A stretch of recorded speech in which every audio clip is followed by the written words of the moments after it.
Preparations have gone well. Tough opponent that we're facing tomorrow.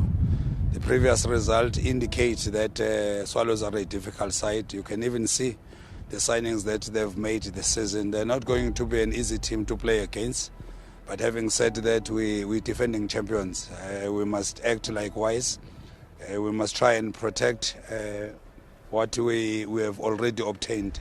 We won this cup last season, and if we say we're going to be a winning side, the signs must show tomorrow. But based on how we prepared, it looks very positive. The players look very prepared to get a result tomorrow.